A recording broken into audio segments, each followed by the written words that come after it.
Hey everyone, this is Kelsey. This is Essentially Booked, and thank you for stopping by my channel today. And today is the best video of the year. It's the best books that I've read in 2025. And I am pretty excited for how this year turned out, considering I was in a pretty bad reading slump. I did read some spectacular books, and really that kind of carried me throughout the year, is that I was like chasing that next 5-star read versus reading a lot of mediocre books. And I did read a lot of mediocre books, so you'll see that in my worst video of the year. But I'm pretty, like, going through what I've read this year, I am very excited by what this list turned out to be. I was not expecting to have as many great reads as I did, given the year that I've been having, but really I did. Like, almost every month I had a book that was fantastic. And so while I didn't read as much this year, I read some pretty dang good books. So let's get started. I'm gonna have 10 favorite books and then some honorable mentions. So we'll start with the honorable mentions. The first honorable mention is Dog Songs by Mary Oliver. It's hard to put poetry in a top 10 because I think poetry just meets you where you're at. This will be a book that I'll come back to time and time again. So this was gifted to me by a dear friend after our dog passed away. We had to put our dog down pretty unexpectedly this year, and it was like the worst thing ever. He was a really good boy. We had him for 11 years. It was like totally traumatic, not what we wanted. And so she sent me this book. I actually got quite a few books from some friends that really helped me through. So maybe someday I'll do a video of like books about grieving the loss of your dog, because we have a 5-year-old son. And so maybe that would be a niche content nobody really wants to have to look at, but could be helpful for somebody else. This is just a book about poetry, about Mary's pets. And Mary is a nature poet. She just captures the essence of dogs and like what they mean to you in so many ways. And this was overwhelmingly joyful. So it helped me because I read this literally like the week after we had to put him down. I read this on the North Shore in Minnesota. I have a very like specific memory of reading this at one of our favorite places in the world, where we were just like soaking in the beautiful air, healing and grieving the loss of our dog. And this was so joyous. It was really easy to read because it was like, why do we love our pets? What do dogs bring to your world, to your life? The love that they bring. I like could not recommend this enough when you're grieving the loss of a pet. The next honorable mention is Shield of Sparrows by Devney Perry. This was a fantasy or romantasy that really blew me away this year. I didn't know anything about it, but when I went to Dog Ear Books, one of my favorite booksellers just like hand sold it, and she said, you're gonna need to read this. It's so good. I couldn't put it down. And I really did like it. It has a different twist on romantasy. In this world, like monsters are kind of unleashed into the world, and they come every like so many years, and it's very unpredictable. All the people in this world, they try to prepare for like the next coming of these monsters, all while at the same time there's like this sickness that's happening. And so they're starting to see more of these attacks from the monsters like in atypical fashion, so it's not as predictable. The main character is a princess, but she was never supposed to be like the princess who like saves it all.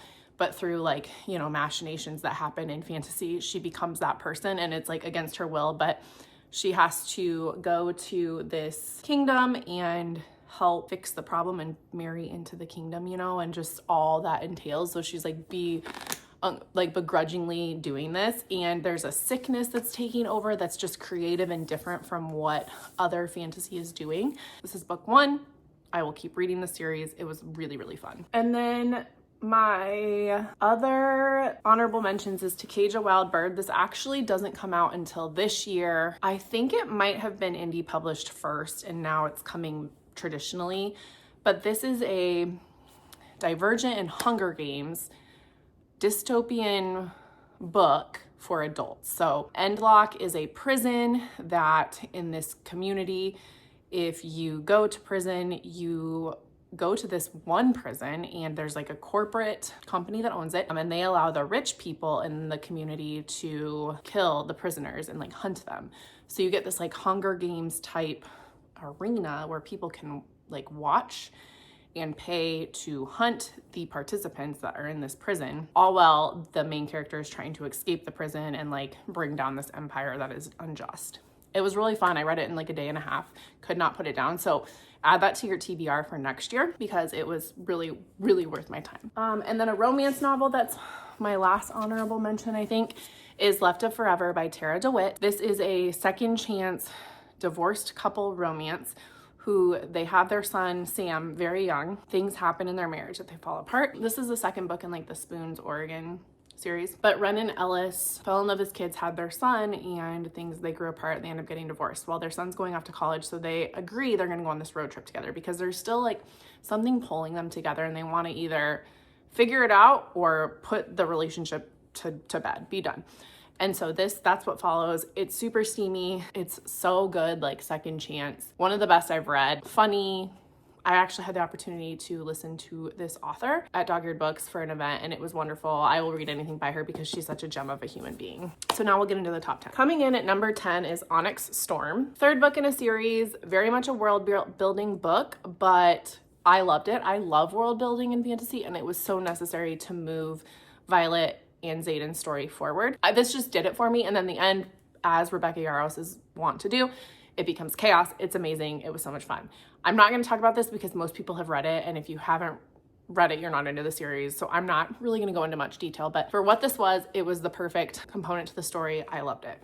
Number 9 is Tomorrow and Tomorrow and Tomorrow by Gabriella Zevin. This is a friendship novel about video game designers and their relationship over time. It's a story about grief, expectations, growing up, coming of age. I loved this. It's very discussable, and I know there's a lot of conflicting feelings on this, but I thoroughly enjoyed it, and like it was a book club pick for my book club, and we had so much good discussion about this novel. So Tomorrow and Tomorrow and Tomorrow by Gabrielle Zevin is number 9. Number 8 is The Favorites by Lane Fargo. Okay. So this is an ice dancing novel told in mixed media format about 2 characters that are modeled after Wuthering Heights. So just sign me up. It's the perfect read going into the Winter Olympics. It's just unputdownable. Is it the best written book I've ever read? No. But was it a lot of fun? Absolutely. I liked just getting the behind the scenes look at like competitive ice dancing, and then picking out the Wuthering Heights storyline in there because that's like the most tragic, ridiculous, dark, classic romance ever. So The Favorites came in at number 8. Number 7 is 107 Days by Kamala Harris. I wasn't sure I was ready for this book because I, like many sane humans, are in mourning of what we could have had and how qualified she was. And I just loved reading how she put together such a fast campaign and how it worked, and learning more about her heart for like serving our country and being a Black woman and in the law. Like I obviously voted for her. Like she's phenomenal. And I thought this would be really hard to read, and at times it was very, very hard to read, but her grace, her education, her knowledge, her love for this country shone through, and it was so good. She narrates it. It's fantastic. I could not have I'm so glad I read it despite having reservations about like it hurting too much because it was so good. I loved it. And then number 6 is Broken Country by Claire Leslie Hall. I was really blown away by this book, and it starts off with a dog dying. That is not a spoiler. There's this couple, they live like in a remote English village. Their classmate moves back in, and it's his dog that is killed. And then their stories intersect. There's an affair in this novel, so know that going in, but then there's also a trial, and like you're reading how they interact in the present day. And then you keep getting pushed ahead to this trial, and you can't figure out like who was killed, who is being tried for the crime. And so you have like this beautiful story mixed in with a trial. And I really liked how the author put it together. I would say this reminded me of The Paper Palace and Where the Crawdads Sing, and like style of writing and like conflicted morality, if you understand what that means from those books. This book gave me a very similar reading experience, and I love that because those were both 5-star reads for me. I just thought her voice and her tone was very similar. So definitely Broken Country is number 6. Number 5 is Hazel Says No, which is this like sleeper book nobody has talked about. So this family moves from New York City to Maine because the dad has gotten a professor position in like the English department. And they move in at the beginning of the summer. The kids are kind of mad because they were in New York City and now they're in this like rural, privileged community with not a lot of diversity, whatever. And then the college that the dad is teaching at is like an elite liberal arts small college. So they spend the summer at the pool. Hazel's gonna be a high school senior. She gets to know the principal there, and he's talking about literature and like newspapers, and he forms this friendship with her. Well, on the first day of school, he ends up propositioning her for sex, and she says no. Hazel says no. This is not a spoiler. This is in the description. And the entire book is a look at how that impacts the family, the small town. Like when outsiders come in and then an established member in your community does something bad, how does that spiral? Like, how does that affect the community? And it's so deeply feminist, and the way the author like took this very dark topic and wrote a book that was both like hard hitting but funny and real. It was so good. Like, it is laugh out loud funny in times, and you're like, how can I be laughing about something that's so heavy? I don't know. This book is just, it's really fun to read, really easy to read. I loved it, and it blew me out of the water. All right, coming in at number 4 is Demon Copperhead by Barbara Kingsolver. I don't have enough good things to say about this. It was so good, and it's sweeping. I can't remember if I read David Copperfield. Like, I don't know if I have, but I know the story because I've seen plays and movies and everything. A retelling in rural Appalachia. I particularly liked to look at the foster care system and kind of like how trauma impacts people in general. Lots of talk about addiction, opioid addiction, that is so important. This book, there's so many important things. Like, I think if there's a great American novel, it should be this, because this is an experience. The opioid crisis is like nationwide. Foster care and how we view poverty and how people turn the blind eye to suffering. Just so much of this book is so good, and it doesn't always feel like it's heavy-handed or anything, right? Like, this is just a real experience. The audio is fantastic. I have a visceral experience of reading this book. My husband was sick. I was picking up food, and I was coming home, stopping at a red light, and there's this scene that happens with his girlfriend's dog, and I'm like ugly bawling at a light, and I just remember the people looking at me like, are you okay? Because I'm just like sobbing, and I'm like, and then we just kept driving. It was just one of those things that you couldn't make up. It was so funny. That's my experience with this book. Loved it. And then coming in at number 3, so first off, the best Christmas gift I gave my husband was a mug that was handcrafted of the Edmund Fitzgerald. So for number 3 is The Gales of November by John U. Bacon. This is a journalistic narrative nonfiction telling of the sinking of the Edmund Fitzgerald on Lake Superior in 1975. You guys have probably seen like a ton of stuff on social media about the Edmund Fitzgerald and the Gordon Lightfoot song, and you're probably like, what the heck? Well, this was the 50th anniversary this year, and we really love the North Shore of Minnesota. It's our favorite place. Like, that's where we were grieving our dog that I was talking about earlier. And we drive by, we spend a lot of time in Duluth, and we go up to Two Harbors, Silver Bay, Grand Marais. Two Harbors is where they had to fill up.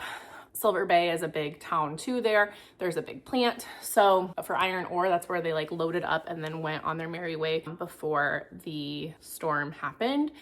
And so it gave a lot of context to things that we see every time we're up there and didn't know a lot about. And it's making some of our favorite places have more meaning. But this is just, it's hard to put down. It's so good. And I just think it does justice to the story that we still don't know why the Edmund Fitzgerald sank. There's a lot of speculation. There was the worst storm ever that happened. Just all these factors contributed, but because of the nature of how it sank, the technology we had, they don't know. They think it struck a shoal and shouldn't have even been going over there, and we're operating off the wrong maps, and the weather was bad. Like, it was just like a parade of horribles that led to the sinking. But this book is unputdownable, and it is so good. Like, even if you don't think you have any interest in shipping in the Great Lakes and a freighter that goes down, read this. It's phenomenal. And maybe it'll get you to go up to some of my favorite places in the world. So it's so good. And then coming in at number 2, I was actually struggling between my number 2 and number 1, but it's The Correspondent by Virginia Evans. I read this in like a day and a half, and it's a novel told in epistolary form. Sybil von Antwerp is an aging woman. She's starting to go blind, and it's just her correspondence through those years with family, friends, authors. I learned that you can write letters to an author as an author, and you can have them respond to you. Like in the story, she writes to Joan Didion, I think. Joan Didion's dead, so her responses are legal. Like, an author acting as Joan Didion is legal. But like, she writes to Anne Patchett, and if Virginia Evans had responded as Anne Patchett, that's not legal for writing. I thought that was really interesting. But she just writes to everybody, and this is a really good book about grief. And if you know me, grief always works. I love grief novels. So that is The Correspondent by Virginia Evans. Don't sleep on this book. It is such a surprise sleeper. Okay, then the book that I had this was a book I finished on like January 1st of 2025. Northwoods by Daniel Mason. I cannot describe this book. It's a vignette, like almost a whole book of essays, but not like it's a novel about one place and the people that interact with this piece of land over time, starting in like pre-colonial America to present day. You start with like the indigenous Native American population, the colonists. There ends up being an apple orchard on this land, so you learn a lot about apple orchards. There's a beetle who lives in one of the trees and procreates. You get that perspective. This house gets built, the people who live in that house over time. It was so good. It is very literary. It's one of those books, like I read it and we did it as a book club book, and I wish, now I need to go back and reread it now that I know the big picture of the story, to really savor all the special things this author is doing in this book. If you know who A24 is, like the production company for movies, they're the only company that could make this book into a movie and would do it justice. It's so quirky, so weird. There's actually these two girls that live in this house and they give me nightmares. There's like some horror components to this. I don't know. But it's not a horror book. It's actually not scary. It just, when you read it, you'll understand what I mean by this. This book is magic and it's so brilliant. He has a new book coming out this year and I'm really excited because if it does anything like this, like I'm going to be sold for life. It's so good. Those are my top 10 with some honorable mentions for 2025. It was a great reading year despite not having a good reading year. I am just blown away by the stack, honestly. Like it is, this is why it's fun to film these videos, is because it allows me to think and reflect on what worked for me in the year and what didn't. So until the next video, everybody, bye.